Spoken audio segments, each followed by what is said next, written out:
Well, welcome. I'm Nancy Muir. I'm a board member with Miles for Hips, and we're here with Tessa Brinkman.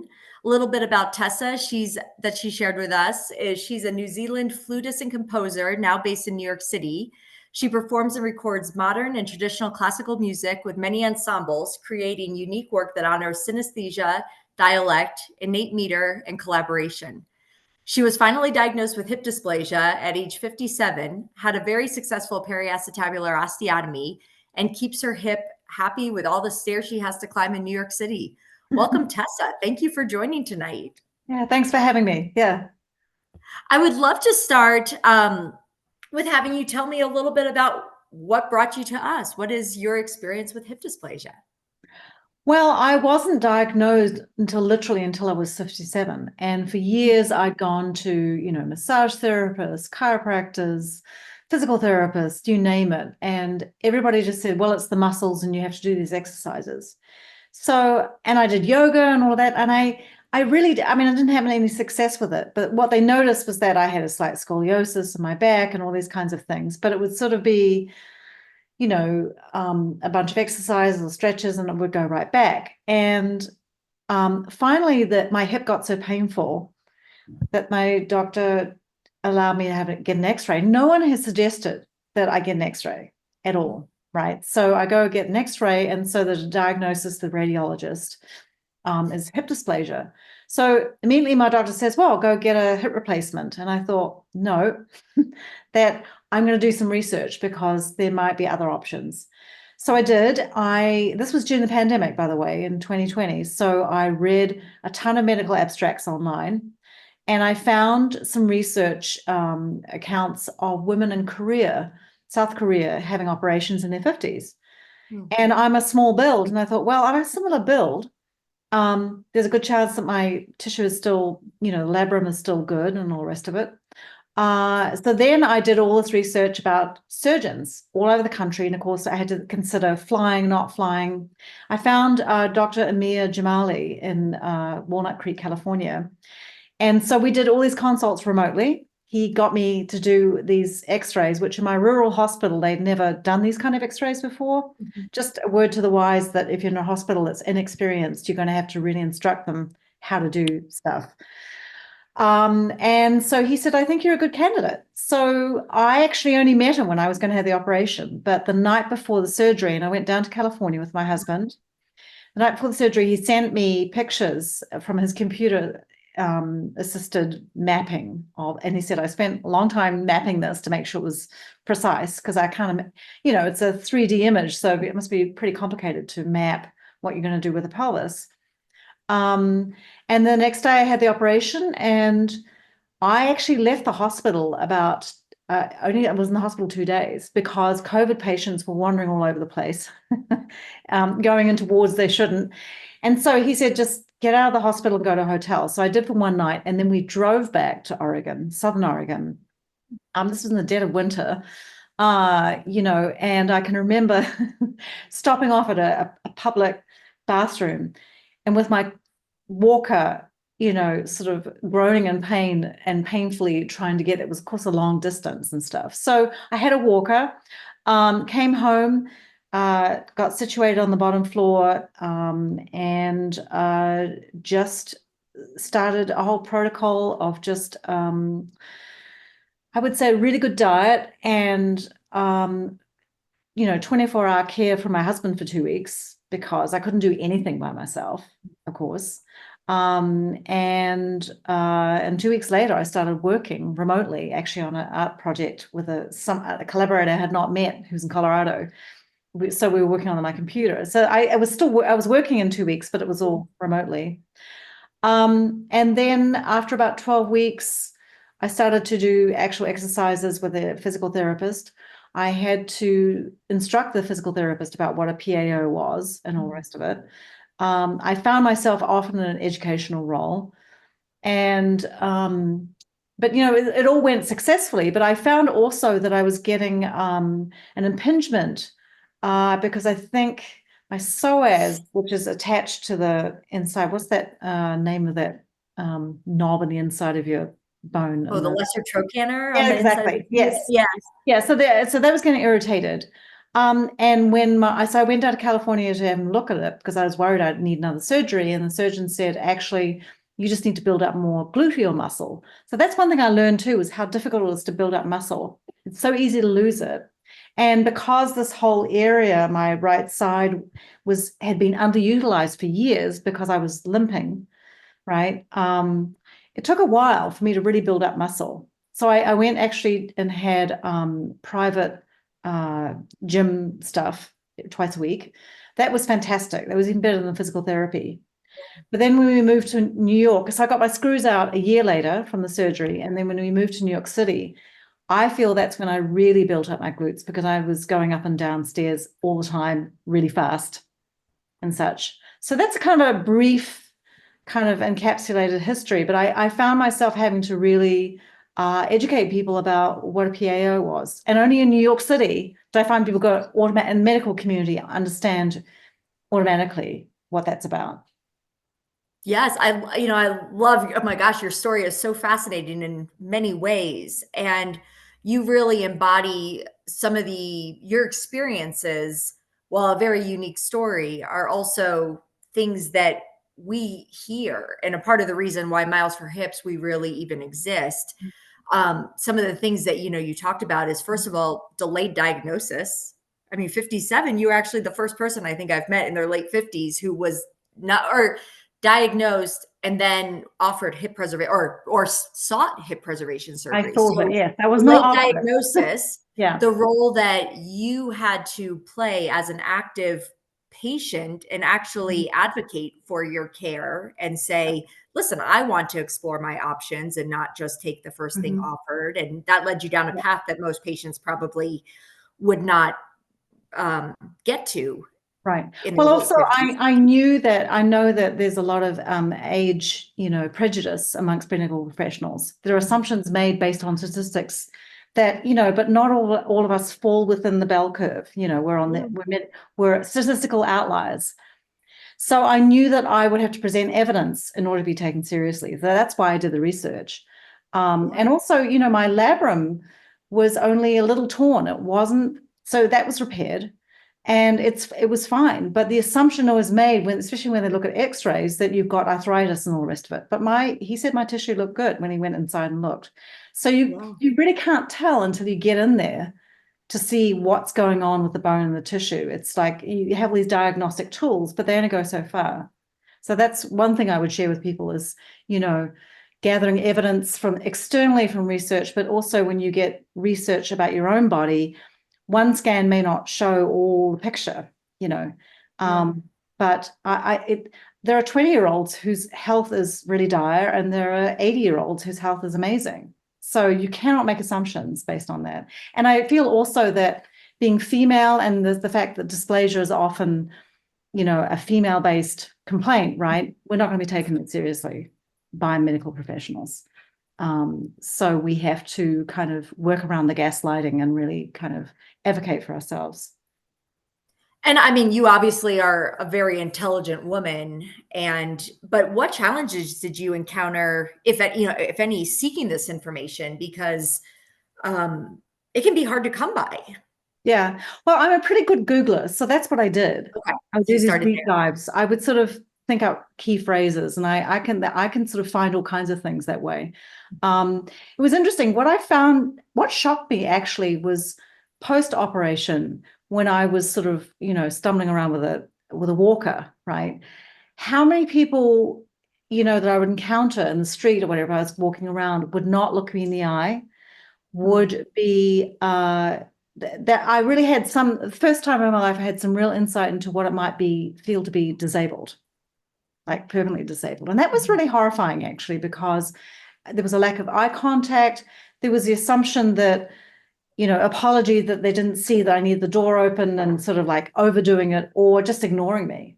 But treating me as though I was just, sort of invisible. So I think that's something we need to be protective of when we're dealing with any kind of, disability. And this is, with POs being what they are, especially if you're older, you're disabled for a while, right? You can't do a lot for yourself. And people will write you off unless you kind of are very calmly instructive about what you need. Well, because that was another thing. Oh, sorry. no, go ahead. I was gonna say that was another thing that you brought up in your story, and your experience that I also thought was so, something that we do here is the role you had. You said I was the educator. Yeah. You were the one having to educate your team. Mhm. And, I have a lot of patients who have reached out to me and saying, well, what if my PT has never heard of a PAO or some surgery? And, and it does happen. I think we're seeing it. I am a physical therapist. I don't do hip related rehab, but I will say over the last 10 years since I was diagnosed, Mhm. there is a general trend, just like there is in the whole field, that more and more physical therapists are learning about these diagnoses, learning about the treatments. Whereas, when I graduated from PT school, that Yeah. wasn't out there. So if you don't, like you said, you moved to Right. New York, there are higher volumes of PAOs Right. being performed in It's New York than yeah. Oregon. So It depends on the surgery centers around. I mean, I just think, but I would generally say a lot of people don't know. Physical therapists don't know, chiropractors don't know, and they should because they're the ones saying so this is something really key. If anyone has any hip pain, I always say get x-rays yeah. because that's the start of some sort of diagnosis. And many people underdiagnose this. It's kind of horrifying actually. So Have you found that the people you've talked to and worked with that especially when you were in Oregon, that they were receptive to that education and wanting to learn? And yes, they from were you, I mean, receptive. they probably loved it.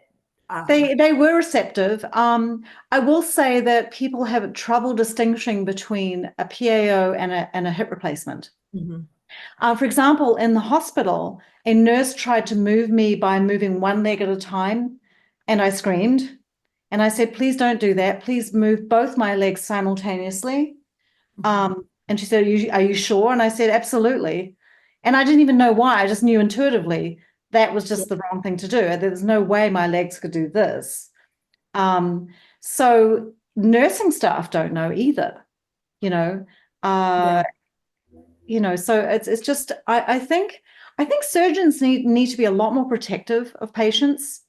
I mean, they should be sending out pamphlets or PDFs to nursing staff and saying, with my patient, do this, don't do this, because a lot of people are a lot more shy than I am about being instructive, right? And I have some basic understanding of anatomy because I'm a musician, so I've kind of educated myself, so I can sort of understand what's going on more easily than most people. So, And I think, yes, and I think probably a lot of patients would just assume that every care provider who works with them has this baseline knowledge. But your point of saying, listen, these are unique surgeries. And if you are not at a very, very, very high volume center where the nursing staff and everybody are seeing patients on the floor with these mhm, surgeries 2 to 3 to 4 to 5 to 10 times a week, if it's once in a while, they probably don't have it. So, I right, think that speaks highly to the fact that we need more education. And yeah, that's something I know we've hoped to build some resources that could be distributed or used. right. And my experience has been that none of the PTs I work with, including in the hospital, really had understood the PAO at all. Yeah. Um, So, I just think there could be more development for exercises when you're in hospital to strengthen rather than just trying to get people to walk around because it's very scary when you've had your pelvis sawed into three places to have to move. And everybody's level of stability within muscles is very different. Also Mhm. your back is being asked to change, right? Because suddenly you've gone from being this to being that. But and the other thing I was going to say too is it's taken me a long time for my body to remap its own balance. So it has a tendency still to behave as if it's better, way better now. In fact, my back pain went away and my SI joint is happy, which is amazing because of the PAO. But it took a while for my anatomy to sort of adjust to the fact that I had this operation. Um, so you kind of like have to really work on rebalancing yourself. I love how you said, I forget even what you just said, but you said it so beautifully, remapping your system. Is that what you Yeah, said? yeah, Yeah. yeah, And I think that's something that, yes, I think is so true, especially for those in 30s, 40s, mhm, 50s, people who have had decades upon decades of, I always say is your body, it compensates really well until it can't. And by right, that point, you've developed a lot of abnormal movement patterns, you change your anatomy that you've had for Exactly. decades.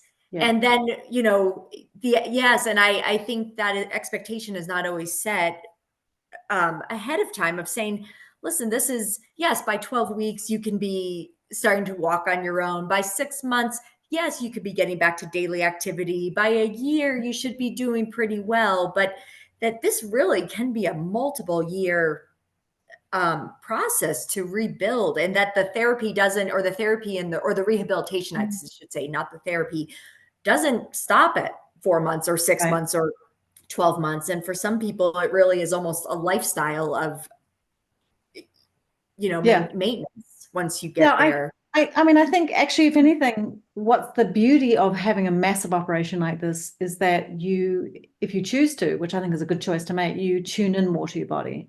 I remember lying there, with all, I had like five, pins and a plate in my body and stuff. And, it was like, I had painkillers, etc. But I could actually feel my body repairing itself. I thought it was pretty amazing. And I had cadaver bone put in there also to kind of help build the bone stuff. But everything healed beautifully. I also had, because I was menopausal, I had hormones, and I had a kind of a bone building drug as well that I took Okay. a month. And that, I Well, think that helped as well. and I would love to, I'm kind of going off topic from the questions we meant to talk Yeah. about, but I think you have some interesting experience to share. Mhm. Was there anything in particular that you and your surgeon talked about related to that? Or like you said, you did look at these certain medications. What were the Oh, considerations with so you I being can an tell older you, person I can of, tell you yeah, exactly. Yeah, yeah, I can tell you exactly. So I was the first night of my surgery, lying in the hospital bed. And so my surgeon came around and he said, just to let you know, I had to put a plate in because your bones were a little soft. And I said, well, yeah, I have osteopenia. He said, what I would do, and this is the way they do it in the West Coast, go to an endocrinologist and get them to prescribe you, hormones and, whatever, and this drug, etc. So I then did a consult at OHSU and found a wonderful okay, endocrinologist who did that. They do it differently though here in the East Coast. So usually you would go to, a reproductive medical person to get hormones, and then you would go to an endocrinologist to get the bone building stuff. And there's all kinds of like controversy around hormones and how to do it. It's a whole nother yeah, discussion. But that's what I did. So that combined with diet and exercise, etc. My bones are doing fabulously. that's wonderful. So Um, what's yeah. interesting though, so you had this discussion after the surgery in the hospital. Yes. Did he recommend any like DEXA scans or testing or anything before You surgery know, to, I or had asked not? him if he wanted me to give him a DEXA scan, and he's before the surgery, and he said, "No, don't worry about it." So then I guess maybe he thought, I don't know what happened, but maybe during the surgery he went, "Oh, her bones are a little soft. I better, so Yeah, he advised." But I mean, I knew that I had osteopenia, and I just I thought there's an opportunity to build them up and such. So my bones are getting better and better, I would say, so I'm nearly 61, and my bones are strong. And also just living in a city where I'm walking all the time, you know, yeah. that makes a huge, huge difference. I think if you live in a place where you're in a car, it's just, I don't have to go to the gym. The city is my Yes. You, right, all you have to which do is is great. find a walk-up building, right? And you're Yes, set. one less thing to do, and I have to carry everything around and stuff. But Yeah. what I find intriguing about all these sort of surgeries and medical stuff is that anything that makes us more in tune with our own needs that are specific to us, as well as just being human and what we need, I Yeah. think is really good. A lot of people treat medical procedures as like a sort of a terrible thing to happen, and then they just want to push it away as far as possible. But I think if you can embrace it and sort of tune into what makes you uniquely you, and also embrace your own sort of like miraculous body that can build stuff out of nothing, almost. I mean, it's just amazing what our bodies can do, right? Thank God we don't have to think about it. The body does it for us. And embrace that and kind of be interested in it. I think that's a really great way to stay intuitively in tune with what you need, right? Because often people sort of take themselves to a doctor and go, okay, fix me. I don't know anything. I'm just a, hapless human, like do stuff to me. But if you're kind of active and you're in tune and can feel what's going on and trust your instincts, and I have found that I tend to be a statistical outlier, so I will trust my instincts first. And I will go to a professional and say, look, I think I need this test, and here's why. And usually that's what happens. It really helps. It helps when you're in a situation where you don't fully understand what's happening, or you have to be enormously patient. Having the attitude really helps. It's not about being positive. It's just really tuning into what's actually happening. So I think that's the kind of difference there. Yeah. Oh, I mean, it's wonderful. And just kind of on a party note, which I think you might have just gone there, but I'd love to hear just what your actual answer would be. But because you do have such a wonderful story and such a unique experience, and you're so insightful. But what advice would you have for individuals with hip dysplasia? I would say trust your instincts and educate yourself online and talk to a number of surgeons. Don't just give all your power away at all, ever, because they all come with their own particular point of view, prejudices, what have you, life experiences. And medical professionals are also very self-protective of their reputation and their training, and they've been through a lot to get where they are. So you have to sort of go in really really advocating for yourself. Don't let yourself be gaslit about it, but also learn, to learn about who you are. And I also highly recommend actually the Facebook group for PAOs, which is a fantastic resource, really great people with a lot of diverse comorbid conditions that go with sometimes having a dysplasia, like, with all kinds of neurological stuff. You'll find a lot of people very empathetic and with a lot of great advice. So that's really helped me, actually, going on to Facebook and joining this particular group. There's what I think there thousands of is people. absolutely, and that's a lot of the reason we even do these kinds of videos and stories and help share that, because there is so much expertise that we feel that patients can only get from other patients. There's wonderful expertise from the medical community, from our surgeons, from our physical therapists, from our nutritionists, from our, everybody on our team. But there is a unique expertise that patients can share with other patients that only Right. they can provide, and that they are the experts in. And I think it's wonderful when you can tap into that, because, and also just for, for the social support and for the community, and to learn and to grow, and to also just know that you're not alone in this. Exactly. And the other thing too is that, if your family has a history of hip replacements, there's a chance that you have dysplasia in your family because it's genetic. I happen to be a firstborn daughter and I was born breech. So I'm like a classic dysplasia patient. But never treated, never even talked about, right? Just Never talked about, not at wow. all. Yeah. Wow. So But what a wonderful story. And we are so glad to know that you're doing well, and just yes. so appreciative of you joining tonight and sharing your story. This really was such a pleasure, and so wonderful of you to Well, share. pleasure to chat with you, and I'm hoping that this information helps somebody and Oh, encourages them. I know it will. I Yeah. know it will.